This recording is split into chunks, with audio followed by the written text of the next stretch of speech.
A little after 1 p.m. on August 5th, 2010, we're in Perry's Mills, overlooking the bridge. Whenever there's spring or winter flooding, this is an area that's quite often hit with floods. Normally in the summer, the water here is just trickling by, and you can most times see the bottom of the river. However, today it's a dark chocolatey brown, indicating that it's carrying a lot of soil along with it, and it's a little higher than it normally is. Less than 48 hours ago, the Ellenburg area, particularly around Ellenburg corners, was hit with a heavy flooding.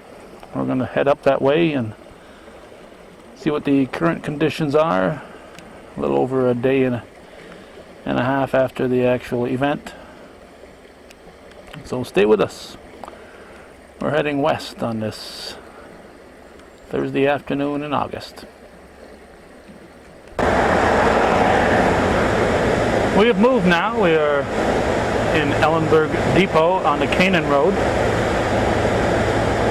And along the way we saw a lot of rushing water, a lot of yellowish brown capped water. I'm not able to call it white caps because it had this tannish beige color.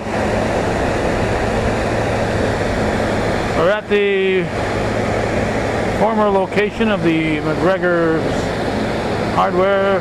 Remember the dramatic photos taken in this area in 1996, in November, in the flood of 96, where the water was gushing through the McGregor barn, which at that point still stood in this spot right here.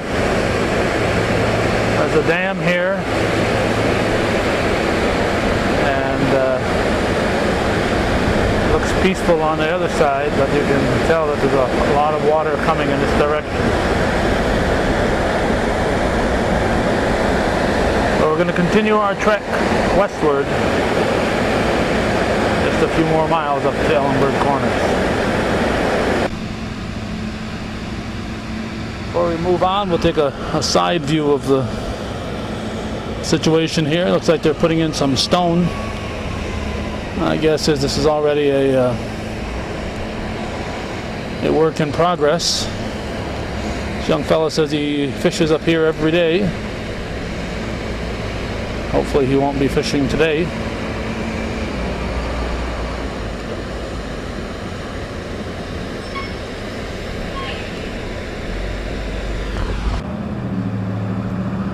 Things look relatively quiet at the moment here. But this is about approaching 2 p.m. on Thursday, 5 a.m. or so on Wednesday. This is one of the areas that was really being ravaged.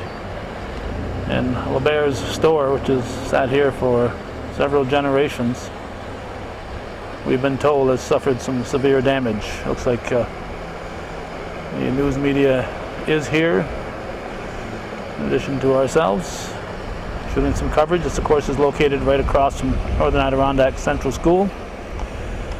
The footbridge has been washed out. We did stop up the road a piece.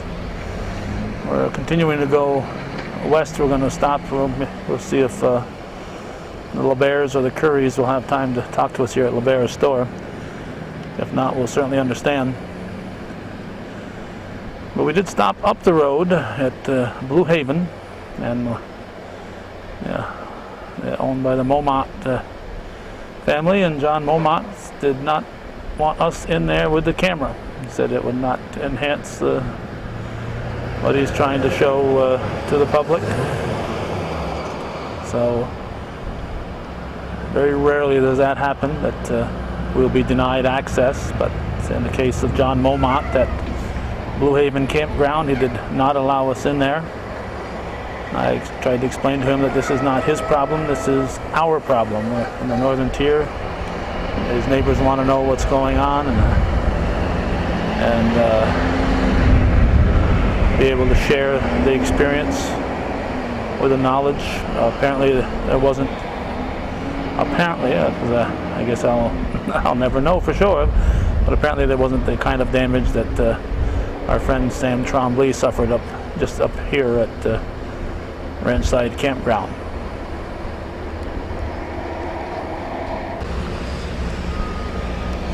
I've just finished an extensive chat with Greg LeBaire, who owns the liquor store here at this complex. And now I've got, I told her I'd only take a brief picture of her, Sue Perry here. Hi.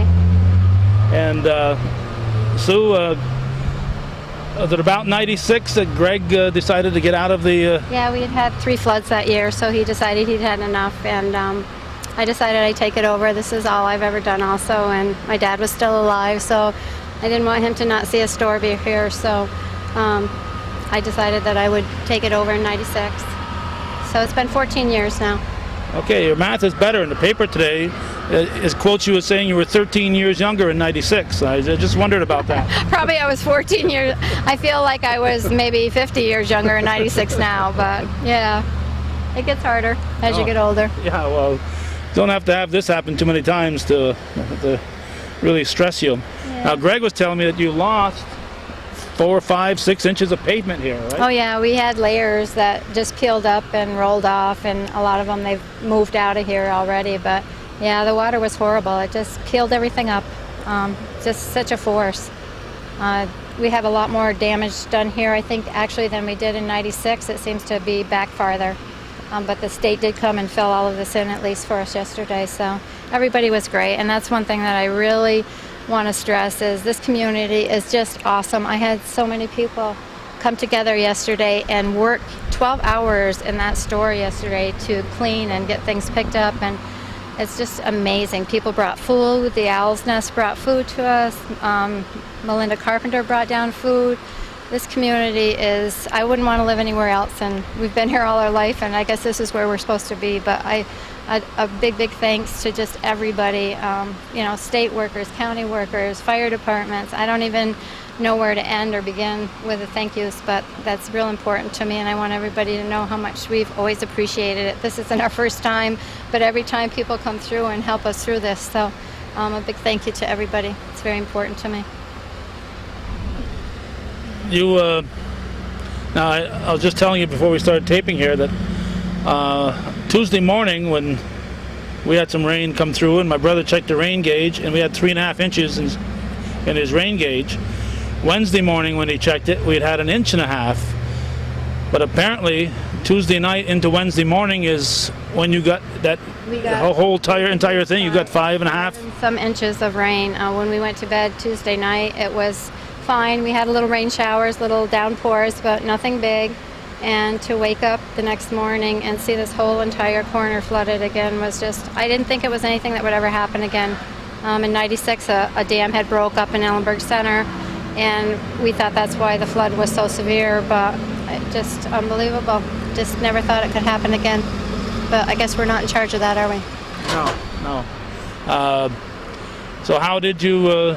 Were you woke up by somebody at 5 in the morning, yeah, or what happened? I got a phone call from one of my workers that have a scanner, and she had heard on the radio that the corners were flooded. So, I mean, we jumped out of bed, and by the time we got here, we couldn't even get to everything was already flooded. We couldn't move cars, couldn't move motorcycles, just couldn't get in or around this place at all. So, sit here and watch again as your life's work go down the river. So that's kind of tough. Now you had a Bronco parked in the back that took a little trip down the river. Got to say that was probably one of the most hurtful things I've ever watched. Lost my mom and dad in the last few years, and it was my dad's '85 Bronco, and we kept it running just because it was his, and it was a sentimental thing to us. So to watch that go down the river was really tough. We did retrieve it today, but it's just mangled in pieces, so it's nothing that we can use anymore. But Greg was saying you couldn't recognize it as being a Bronco. No, just a mangled mess of metal is what it was. So I at least got to see it one more time, though. Now, foundation-wise, we see a lot of washout here, and obviously with the amount of pavement roaming around, you have to wonder about the building foundation. Have you had anybody look at it yet? We haven't even gotten that far.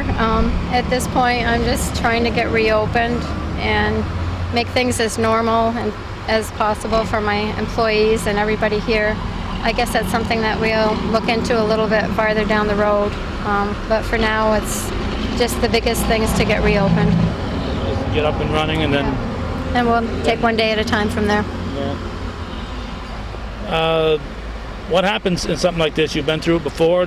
Does the Board of Health say you got to be closed? We come in, we inspect, and that's when you can reopen, or what happens? Actually, no, not this time. I didn't lose any power to anything, so everything was up and running the whole entire time. Of course, we have to boil water like everybody else, but it was just a matter of cleaning up and getting things back in order, and we'll be open tomorrow, I hope. I'm not positive about that, depending on how things go today, but we're hoping for tomorrow. Well, you've got a full crew working in there right now. We pulled you away from there. I do. I probably better get back there. But yesterday we were all like a bunch of mud puppies. But today's a lot better and things are a little more normal. But I've got a great group of girls that are just always there for me. So I'm very lucky. I've been very blessed. Now, when something like this, where you could work 36 hours straight, when did you decide that enough was enough last night? It was 10 o'clock when I went home, and my husband was here even longer than that, so I guess I was just totally exhausted at that point, so I said there's tomorrow. So when the sun was up tomorrow, I was here at 6:30 again, so just one day at a time right now. Did you sleep well or toss and turn? Just too many things on my mind at this point. I don't think you're going to sleep through something like this. Yeah. Too many. You don't rest though. You don't rest. You may lay down, but your mind doesn't turn off. Yeah. That's the way it is with business anyway. It's a 7-day-a-week thing, 24 hours a day. It's like a farm, I guess. That's what I was telling Greg. If you're going to keep pouring good money after bad, you might as well buy a farm. Yeah, I don't know. We're beginning to wonder about that. It's hard to know. I don't know what the answers are at this point. I think we have a lot of decisions to make. Yeah. Now, Greg was telling me off camera that when your family, it was your father or grandfather that put this store in? In the 30s, it was my grandfather. Yeah. Originally, the road that heads toward Brainersville and toward Ellenburg Center went out straight and came out right about where that telephone pole is. It was very different then. I mean, the bridge went way over that way. It didn't come this way. And when they changed it, it basically put us in a hole. We used to have two driveways. It was all open, and we had a driveway out each end. And now it seems like we're just confined in this little hole. And this is where all the water just keeps rushing through. I really think we were so much better off the way things were before, but that wasn't our choice. Yeah, so you didn't have this road right here with this. No, it was. And so you're in a little wash tub little here. Pocket. Yeah, it does seem like to be a wash tub lately. Yes. So before, when the store was put in here, it was straight across and it came out. It went that way, basically. Yeah. And they tried to improve things, and your store has been a little bit below sea level since then. Yeah, seems to be that way.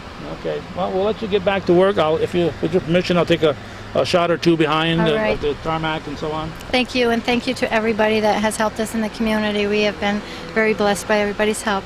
Thank you. Thanks, Sue. You're welcome. Thanks a lot. We can see some of the pavement that's been dug up and washed away. And what happened was the rain got underneath the layers and just peeled them. You can see an example of it over here, but Greg LeBaer was saying he thought maybe 4 or 5 inches or more pavement, different pavings over the years. You can see probably 3 different pavings here. You have your original here, and this one here was a paving that got it a little bit higher, and this one here was a paving that got it a little bit higher still, and over here there's a paving that got that higher than that. and there may have even been a layer on top of that, and that's all been washed away and is now somewhere between here and Moore's Forks. Probably didn't, the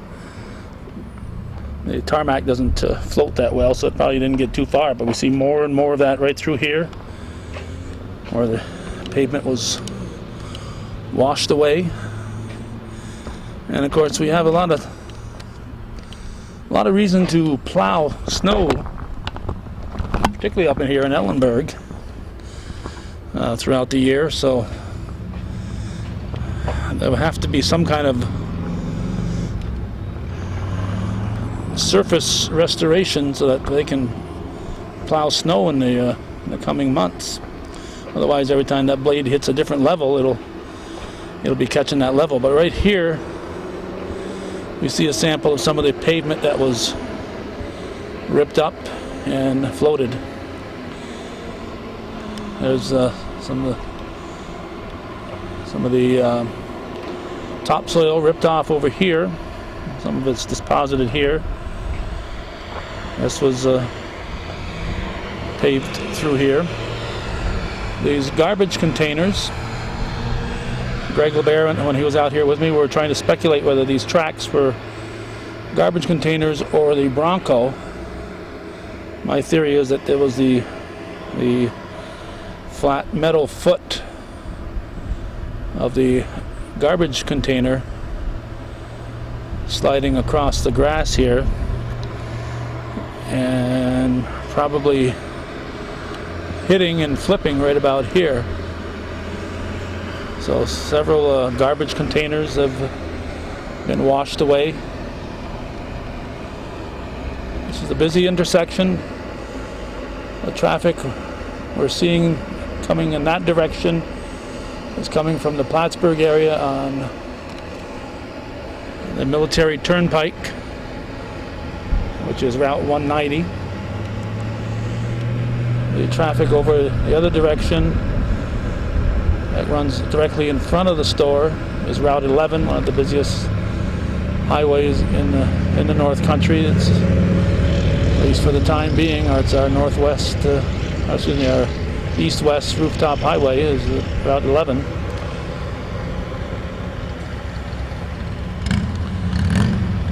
Some more damage here, the erosion. We're going to take a moment and go over to next door to the motel, see if Jeff Matthews would have time to chat with us.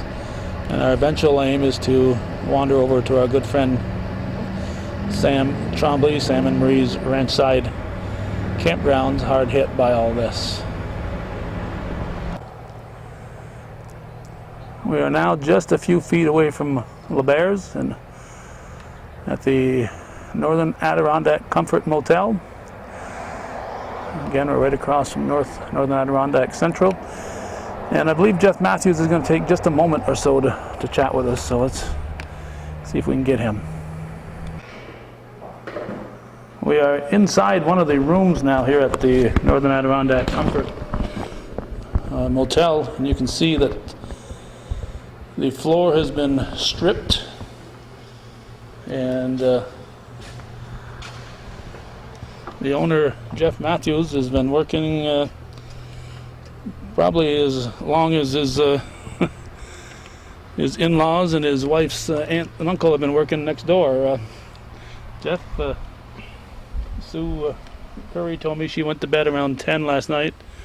Mike was still in there working, and she got up again around 6 this morning and was back at it. Were you able to get any sleep in the last 36 hours? Well, that's been pretty minimized. You know, as far as when it's your livelihood, you do what you can to get your feet back on ground. Sleep has not been the top priority right now.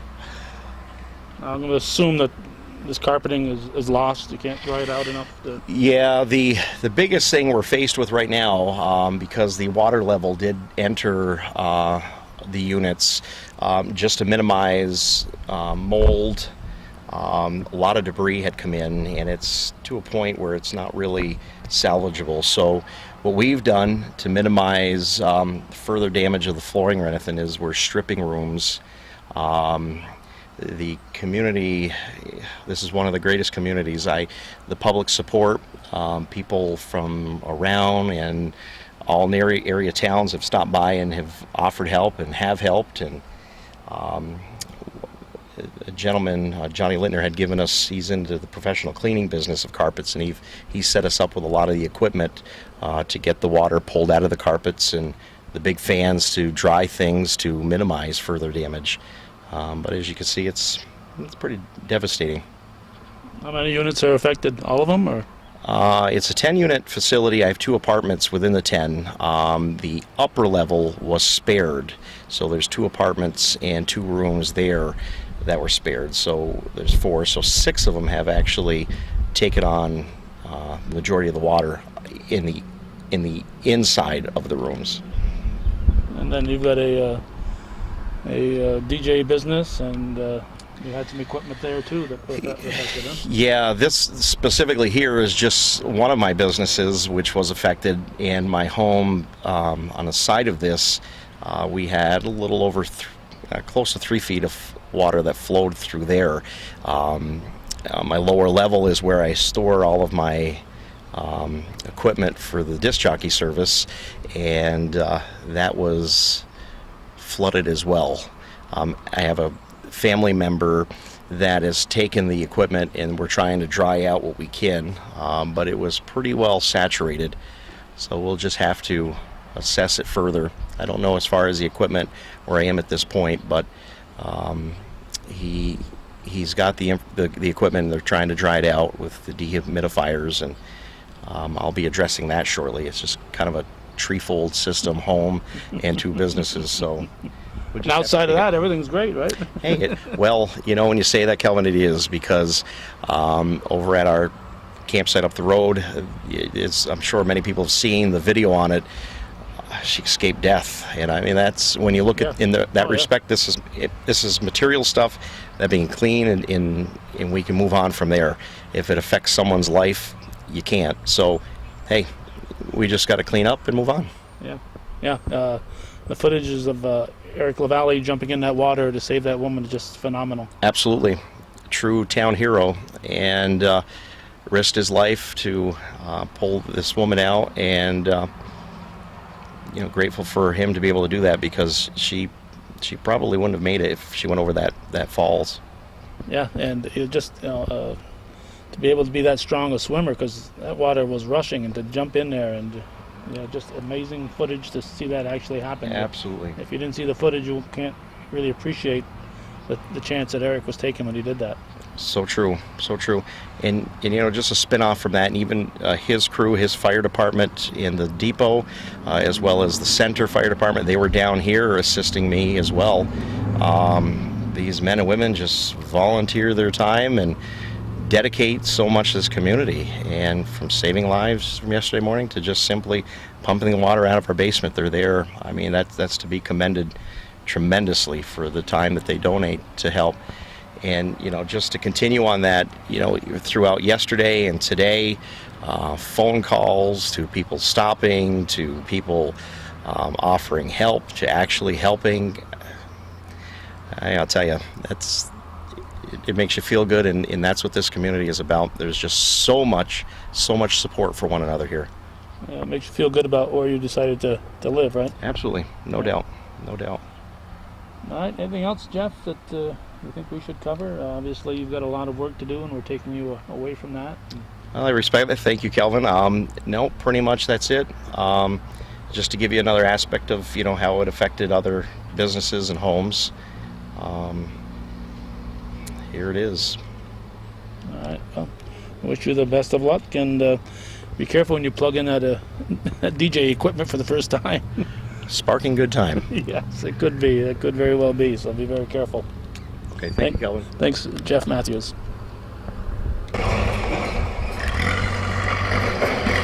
We are now inside at we're inside park, inside campgrounds. And we see that there's been damage right through here.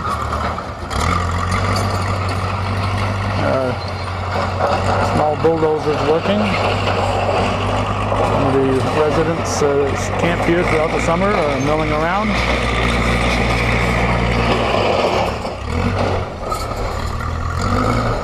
My guess is that this work has probably been going on fairly non-stop. And there is a dam just to the eastern edge of Sam Trombley's property.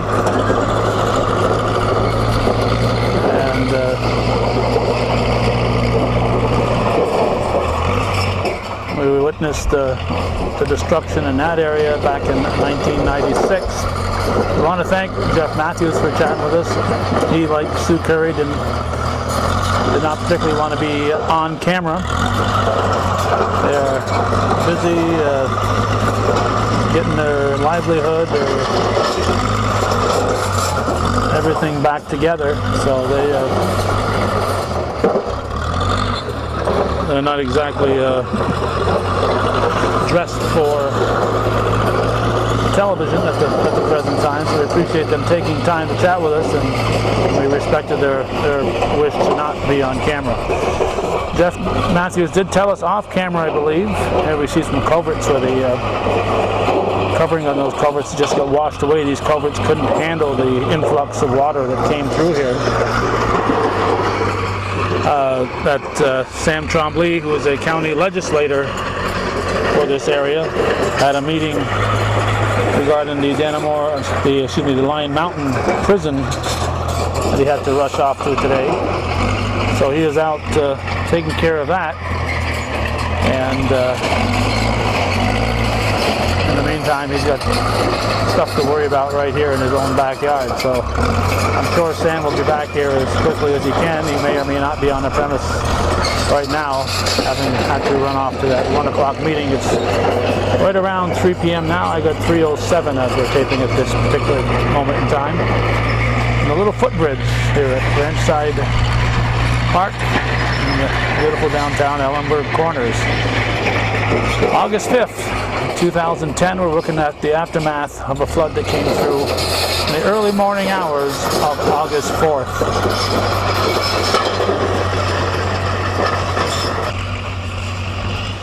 There's an area where some gravel settled after being washed off. Some of it probably coming from that area right up there.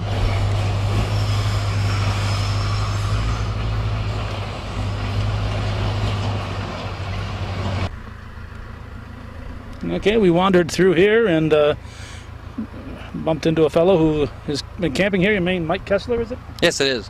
And you're from Plattsburgh? Yes. Just camp here? Yes. Now, what is this normally right here that we're looking at? I see a sewage drainage pipe or... Yeah, there was a road right here, which led through the campers to the beach. Okay. And this was all road and sand. And now... So all this gravel we see probably came out of that road? Yep. It all came down. All these rocks weren't here before. It all just came rushing down. Now, you were here camping that night, right? Yep. We woke up at 5 in the morning. Dogs were going crazy, and we could hear yells for help. So we rushed down to see what we could do. Now, you're on the other side? Yeah, we're right up top of the hill. Uh-huh. On the 190 area? On the Yep. other side, yeah. Yep. So, what did you see when you came down here? When we came down, there was 2 women and a girl standing right behind that silver car there. Oh, that's the car. Okay, I saw that in the news last night. Yeah. And So that car's still right where it was? yeah, well, it moved out. It shifted, Uh-huh. But and that's basically when it was time to go. Was when it shifted. We had to throw the rope out and try to get them in. 2 of the girls got on the rope okay, and the third one couldn't hold on, and she started floating down the river. And a fireman came out and caught her just before the dam. Eric LaValle, what a heroic thing. Oh, it was amazing. He was. You can just imagine the force to move this gravel like this. Oh, it was incredible. What he was jumping into. It just, you can't say enough. No, it was. Everybody who was here just did an amazing job helping everybody out. Everybody stuck together, and Did nobody had any rope until the fire department showed up? Probably. Yeah, we went and got I went and got my son's life jacket. I don't know how much that would have helped, but it was anything to help, to help Keep your head above water. stay maybe. afloat. Yeah. Yeah. Wow. It was a crazy morning. 5 o'clock is still kind of dark. Yeah. It was by 5:30. It was getting light, but. So what trailer are these ladies camping in? Do you know? I'm not sure. I think it was either the Prowler there or the next one over. The one that's tipped over? Yeah. Oh no, the one. No, not the one that's all the way. Over. Okay, the one next to the car. Yeah. Any idea? Have you talked to them? Any idea how come they were outside? Were they trying to get away? They were trying to get out, and they got caught in the water. One lady said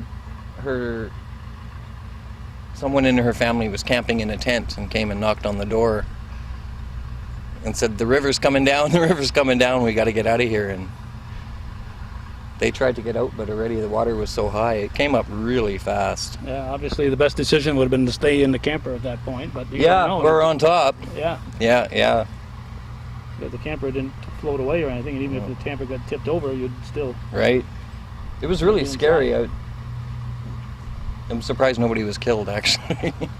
Well, she very well might have been if Yeah. not for Eric LaValle jumping in to pull her out. So was everybody in the camping area out here at that point? Everybody probably... Everybody that was here, it was a weekday, so it was maybe a quarter full. Uh-huh. If it would have been a weekend, it might have been a different result. Most of the people down here weren't here. I think there was only 4 or 5 campers that Stay in this particular area? that were here. That were here, yeah. Yeah, no little kids. Yeah. So Yeah. that was... That was a fortunate circumstance there that there were no little ones that could have been easily washed away. Oh, yeah. I saw in the news, Mr. Cliche got some video footage. Have you seen that? Yeah, I did, actually. I saw it this morning on WTPZ. Yeah. Yeah, it was amazing. All right. Anything else you can think of that we could know? No, just I'm grateful for all the help that we got and how fast it got here. And it's a great campsite. I hope we can convince everybody to stick around. Yeah, this is not normal business. No. We have been brought to a gentleman who shot some video, and this video has been shown extensively on Channel 5. And once we saw that, we particularly wanted to get our hands on it because it showed that successful life-saving effort by Eric LaValle. And we're standing in an area near where you were, Richard. Richard Cliche is your name? Yes, that's right. And it's spelt like cliche, but no Without the accent. no That's accent right. on the E. Yeah. And Richard, you were roughly in this area, or when you first Well, heard it, we were a little bit. further down. Yeah, we're a little bit further up here. This is basically the big pond in the middle of the trailer park, and the river is up on the right over there. That's where the river normally flows. And to the left was the beach area with the road and trailers on each side of the road. And we woke up at 5 o'clock in the morning, and what had been a road was now a raging river. And the trailers that on each side of the road were basically inundated. And there was a lady with her 2 daughters. Thank God it was in the middle of the week and not the weekend. There was very few people in the trailer park. A lot of people come down for the weekend. And it was a lady and her 2 daughters, and they were taking refuge behind their car. It was a Hyundai Elantra or something like that. And the water between the rescuers and them was flying by so quickly. I calculate it was about 30 miles an hour. Anybody going out there to try to rescue them would have been washed away. And the water here in this what we call the pond is usually about 3 feet deep. It's not considered very dangerous for children. A lot of children will go out in paddle boats and stuff like that, and the parents are not overly concerned. But what happened yesterday is the water level was so high. When you look at the dam, and you'll see that in the video, you can see how high the water was, and it's about 5 feet higher yesterday than it is today. So it gives you an idea of the force that was going through the through that narrow exit, which is the spillover allows the water to continue down the river. And on the other side of the dam, the water had created, there was so much water, it was creating a whirlpool. And you'll see on the video there are two 100-pound canisters of propane, and all they're doing is they're coming out of the water about 6-8 feet away from the dam, and then they're just being sucked back in again and going back in. And nothing was escaping what was on the other side of the falls. So the lady, when she came down, she came down towards the middle here. It was about this area that Mr. Eric Beverly went out and pulled her back in. And closer to here there was no current, but she was in the current, and she was heading over the falls. And he was able to go out and intercept her and bring her back. And I remember when we were all looking at this happening, and I remember thinking, please don't let anybody die here today. And he got her before she went over the falls, and had she gone over the falls, she would not have made it. She just wouldn't have made it. She would have just been sucked in that whirlpool and just been... Yeah, she would have died. Up and down and up and down and up and down. Yeah. And it was amazing, because usually the stream that passes over by the little bridge, at that point it's 15 feet wide, about 6 inches deep. And we woke up in the morning and it was 100 feet wide, 150 feet wide of just raging rapids that was flying through. And the people, the lady and her daughters woke up in their trailer. The sound woke them up, and then they realized there was water coming in. And they went outside, and they were wise to take refuge behind the car. When they threw the rope out, the mother and the two daughters, they immediately went underwater, and the mother actually lost hold of the rope. She's the one who ended up here with the two young daughters. The rescue people said they were underwater for about 30 seconds. Wow. Yeah, and they managed to hold on. The younger one really hurt her head. And you can see in the video, one of the daughters, when the trailers behind them started to move, she just absolutely got hysterical. The realization of how much danger she was in, and it was a very, very stressful 30 minutes. For everybody. So, yeah, for everybody. But particularly for those three. Particularly for them, but everybody. It is amazing how it just completely captivated. It's an experience I don't want to experience twice in my life. When you see it on a TV screen, it's just a picture until it happens to you. It's different. When you're living it, it's completely different. Yeah. And or today it's just a leisurely pond again. A little deeper than normal, a little browner maybe than normal, but just a quiet little place. It's a little pond. Yeah. I'm glad you had the presence of mind to grab that camera and record this. Obviously, there were a lot of people doing everything they could to rescue her, and if there was a way you could have helped it too, but there was so many people there. And I said, well, my role today, I'm going to record this, right, because what I was seeing, I said it needed to be recorded, and I'm glad everybody made it out okay. Trailers can be replaced, but a human life can't. Okay, and you camp here all summer long, do you, Richard? We came up here for the first time. My wife and I have been living, we're Canadians, and we've been living in Mexico for 4 years. So we came up here for some peace and quiet because there's too many bullets flying around Mexico. So we come up here and experience a flash flood. So we'll see what happens. You brought it with you, and all this muggy weather too to go with it. Oh, there you go. We get blamed for everything there. So. All right, well, thank you, Richard, and thank you for being willing to share this video with us. What we're going to be showing you very shortly is a film that Richard put together, a condensed version, and then if I have time, I'm going to probably show the the entire version if you don't mind. I'll probably show both versions. The That'd be condensed fine. version, and the people who want to see it all will run it all. If they don't want to see it all, there's another 100 channels they can turn to. So. Very good. Thank you very much. All right, thank you, Richard. Thank you. We're now upstream a little bit. Get a view of that trailer that we saw tipped on its side. We can see the work being done here. And there's been quite a bit of work done since we left about an hour ago to go up to talk to Richard. Inside campground, this is 5th of August 2010.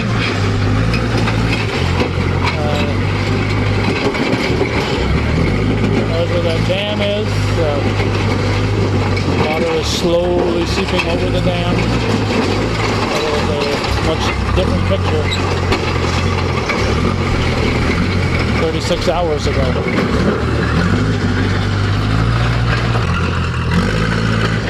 We've crossed the road. This is not the river, this is the road we crossed. And we have the owner of this camper right here. What's your name? Mike Barron, Mike, where are you from?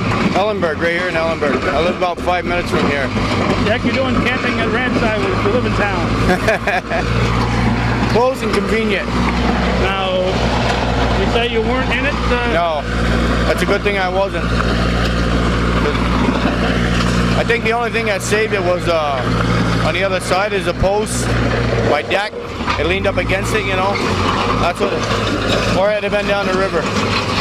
But you were here when it was going on. You weren't in it, but did you get a call at home or what happened? Yeah, a friend of mine, Keith Trombley, called me and said, "Hey, you better go check your camper out. I think it's gone." I come down, it was still here, but the water there was so much force. This camper was right up straight, but there was so much force that it, as the water died down, it started coming this way. I think the only thing that's holding it up there right now is just the water. It'd like to tip over. Looks like you got a branch through the window over there. Oh yeah. You haven't ventured into it yet? Yeah, I've been in there. It's full of mud and everything else, limbs, a lot of junk. If you want, I'll take you over and show it to you. Safe? Oh yeah. No, you can look in it. All right, putting our life at risk here. All right, Mike, you said you had a little outbuilding right here? Yeah, I had a building right here, the same size as that one over there. Had a lawnmower in it, brand new lawnmower. A lot of my stuff that, you know, I use for weed whacking and stuff like that, that all went right down the river. Have you checked by the dam to see if it made it across the dam? Oh yeah, I made it across the dam because I see it. Oh, you found it? Yeah. It's up by the church probably? In that Yeah, area? way down there. It's trashed. I lost half my deck. I just painted my deck. That's gone. Was it waterproof paint? Yeah, because the paint's still here on this one, this half. It's just, I mean, then you can look on the inside, it's trash. There's nothing salvageable about that. What do you think, Tina? It's a darn good thing you weren't spending the night here. If you hadn't woke up, if you had been spending the night and you hadn't woke up, I wouldn't be here. Talking to you right now. No. The only thing that saved it, like I said, is those posts that lean. You can see how it's all hitting together. Yeah. Or the camper would have been gone right down the river. Yeah. Once it got going, it'd be like Oh yeah. LeBear's lost the Bronco. It just floated away, and the same thing would have happened. It took this. Yeah. So, and the people that got rescued are what? 2 trailers over or one trailer over? Yeah, 2 trailers over. Yeah. Amazing. I see the water when I come down. Actually, that box right there on that telephone pole, the water was that high. You could barely see that flag. That's how high the water was. You witnessed it from back here, this direction here? Oh yeah. Yeah, I was stood over there and I just watched everything over here. You know, it's a mess. Yeah, but the thing to be thankful for is there's no injuries, no serious injuries, no loss of life. Nobody got hurt. Yeah. As bad as it is to lose stuff, it's stuff. It's not people. Yep. I thought all the parents were in Churubusco. There's some in Ellenburg too? Oh yeah. Yep. No, my last name is Perrin. P-E-R-R-I-N. Oh, Perrin. Okay. Perrin. Yeah. Okay, I thought you said parent. Okay. No. Perrin. Okay. Yep. I just paid. There's a refrigerator that's got beer in it. The beer, you saved the beer in the refrigerator. That's the important part, I guess. that helps, I guess. But definitely, it's full of mud and Oh yeah. not yeah, that came through the window and whatever. Yeah, just Yeah, look at the door. You can see where the water was coming out the door. yeah, it was sifting the water here, so that the water came out clean. Yeah. Once it came out, it was good and Yeah. clean. Yeah. You cleaned it up.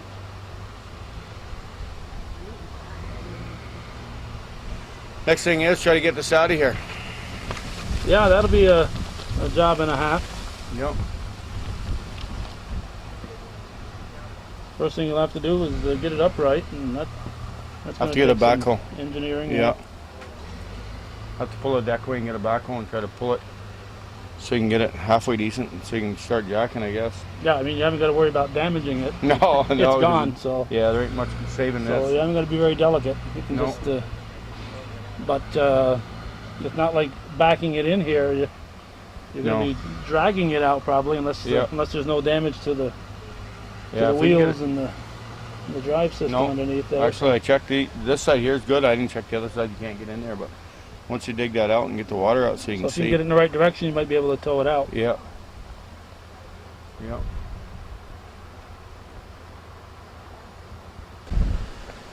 One more thing when I'm thinking of it here. Richard Cleish's camp is back in that direction, a little bit back there. And when he stepped out of his camper, he was ankle deep in water. So you can see how high up the bank is here, just to give you an idea of how high up the water was. We look over here, we see a definite line, or at one point the water was drifting there. So just a amazing amount of water, and it was, Mike said, probably about this height right here by his camper.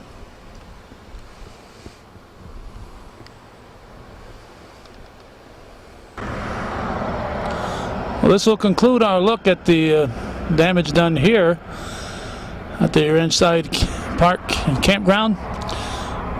Our best wishes to everyone involved, particularly our good friends Sam and Marie Trombley. And now we're going to show the footage courtesy of Mr. Richard Cleish. And we're going to show first the short version that he put together, and then if we have time in today's video, we'll show the entire thing. If not, we'll show that probably on our next program, which would be on Monday, Tuesday. But our plan for the moment is to show it as part of our weekend show. Thanks for watching, and if anybody has footage from Blue Haven, we'll be happy to show that also. As I stated earlier, they wouldn't allow us on there with a camera, but if anybody has footage that they took and they'd like to share that with us, we'd be more than happy to show that. Right now, we're going to go to Mr. Richard Cleish's video, and we thank him very much for allowing us to use it.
Oh, it's a goal kick.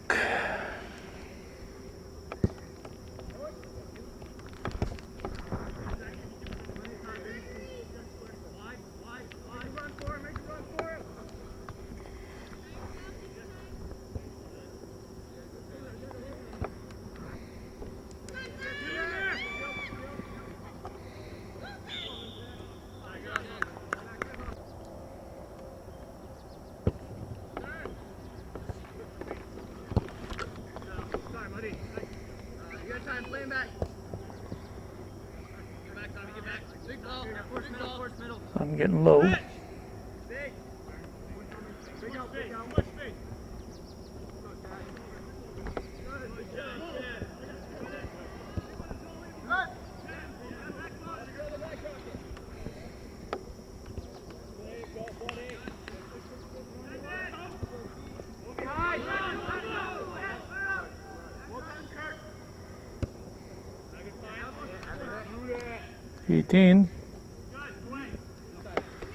Taken away.